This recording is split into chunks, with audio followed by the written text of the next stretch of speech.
Hello friends, welcome back to my YouTube channel जंगल जी के क्लास। आज की इस वीडियो में हम रेलवे के द्वारा एक और नई vacancy ALP assistant loco pilot है उसके बारे में विस्तार पूर्वक चर्चा करेंगे। इस वीडियो में हम इस जॉब से रिलेटेड जितने भी महत्वपूर्ण जानकारी है उन सभी जानकारी को डिस्कस करेंगे। इस वीडियो को एक बार पूरा देख लेने के बाद आपको इस वैकेंसी से रिलेटेड कोई भी डाउट नहीं आने वाला है, तो इस वीडियो को पर लेकिन आपको लास्ट तक जरूर देखना होगा। तो वीडियो को स्टार्ट करते हैं। सबसे पहले हम देख लेते हैं इस फॉर्म को अप्लाई करने का डेट क्या रहने वाला है। इस फॉर्म का जो स्टार्टिंग डेट होगा वो 20 जनवरी 2024 है और इसका जो लास्ट डेट रहने वाला है वो 19 फरवरी 2024 है। यानी 20 जनवरी 2024 से 19 फरवरी 2024 तक इस फॉर्म को अप्लाई कर लेना है। फॉर्म में अगर कोई गलती हो जाती है तो उसे आप 29 फरवरी 2024 तक सुधार सकते हैं, लेकिन आप एक ही बार में फॉर्म को ध्यानपूर्वक भरें ताकि गलती ना हो।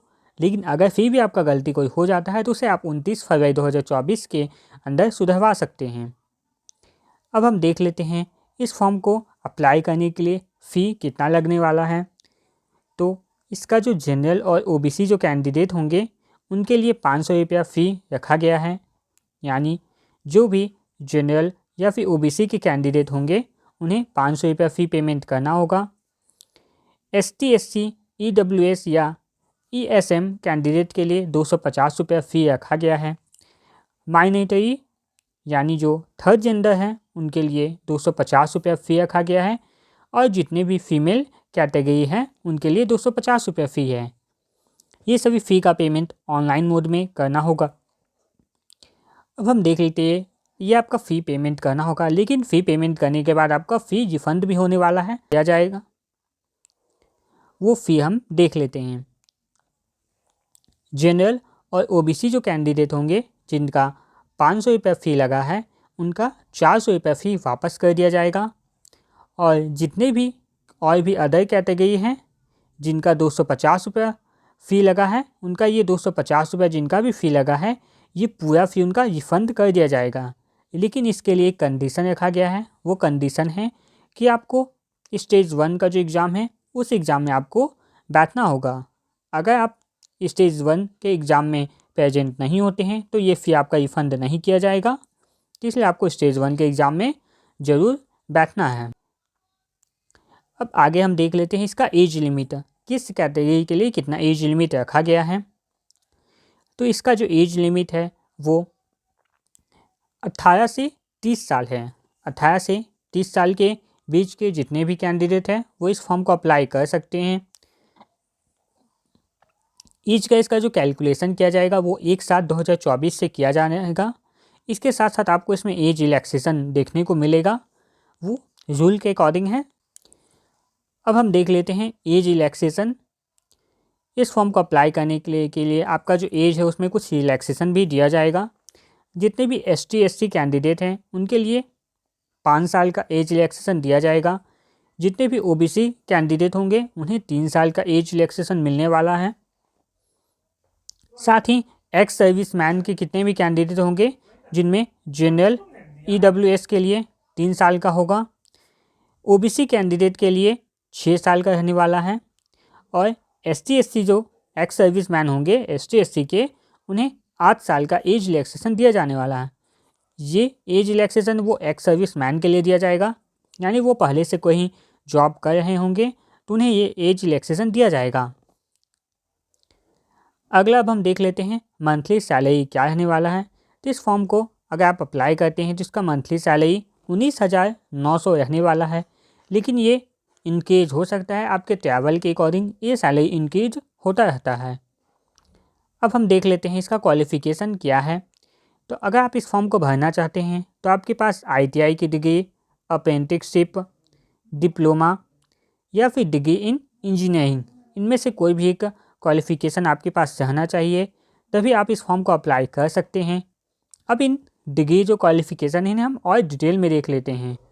तो अगर आपने पहला इसका जो एजुकेशन क्वालिफ़िकेशन का पहला कंडीशन है कि आपके पास 10th होना चाहिए, साथ ही आपने आईटीआई की डिग्री किया हुआ हो।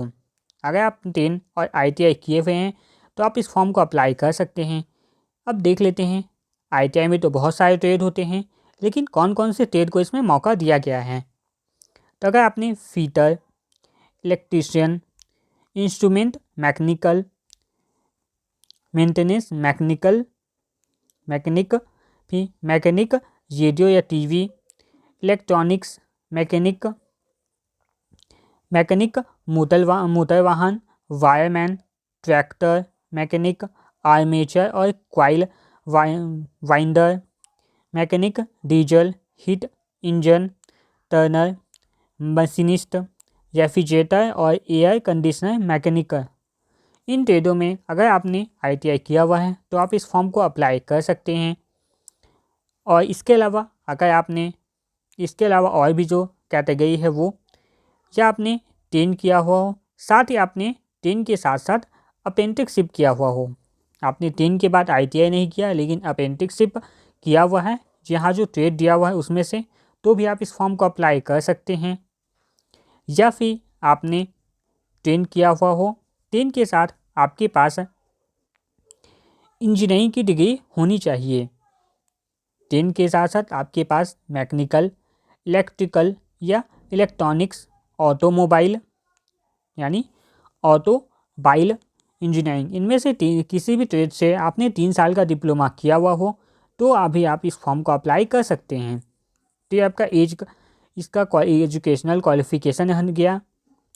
अब देख लेते हैं इस फॉर्म को अप्लाई करना है तो इस फॉर्म में टोटल पोस्ट क्या रहने वाला है। पोस्ट थोड़ा सा कम दिया गया है, पोस्ट काफ़ी रहना चाहिए था, लेकिन इसमें जो पोस्ट अभी है वो 5,696 पोस्ट हैं, यानी 5,696 पोस्ट है जिस पे आप ALP के लिए फॉर्म अप्लाई कर सकते हैं। अब देख लेते हैं ये जो 5,696 पोस्ट है ये किस जोन में कितने वैकेंसी दिया गया है। तो अहमदाबाद सबसे पहला रेल का जोन जो है अहमदाबाद है। इसमें जनरल के लिए 95 है, SC के लिए 37 है, ST के लिए 17 है, OBC के लिए 65 है, EWS के लिए 24 है, यानी टोटल इस जोन में 238 सीट दिया गया है। अगला अजमेर जोन है, यहाँ 86 पोस्ट है जनरल के लिए, SC के लिए 32 है, ST के लिए 13 है, OBC के लिए 72 है, EWS के लिए 25 है, यानी टोटल इस जोन में 228 सीट दिया गया है। अगला जो रीजन है वो है जोन प्रयागराज है जिसमें 163 जनरल के लिए है, SC के लिए 13 है, ST के लिए 10 है, OBC के लिए 27 है, EWS के लिए 28 है और टोटल 241 है। इसी तरह के और भी टोटल जोन हैं जिनमें इस फॉर्म से, इसके अलावा और भी जो जोन हैं जिसमें इस फॉर्म से रिलेटेड कितनी वैकेंसी है वो यहाँ दिया गया है। इसका आप स्क्रीनशॉट ले सकते हैं, क्योंकि मैं एक एक करके बताऊंगा तो वीडियो थोड़ा ज़्यादा लंबा हो जाएगा। आप इसका स्क्रीनशॉट करके इसे देख सकते हैं और जिस जोन में आप अप्लाई करना चाहते हैं वहाँ सीट के अकॉर्डिंग आप अप्लाई कर सकते हैं। अब आगे हम देख लेते हैं इस फॉर्म को अप्लाई करने के बाद सिलेक्शन प्रोसेस क्या होने वाला है, यानी आपका इसका जो एग्ज़ाम है वो कैसे होने वाला है।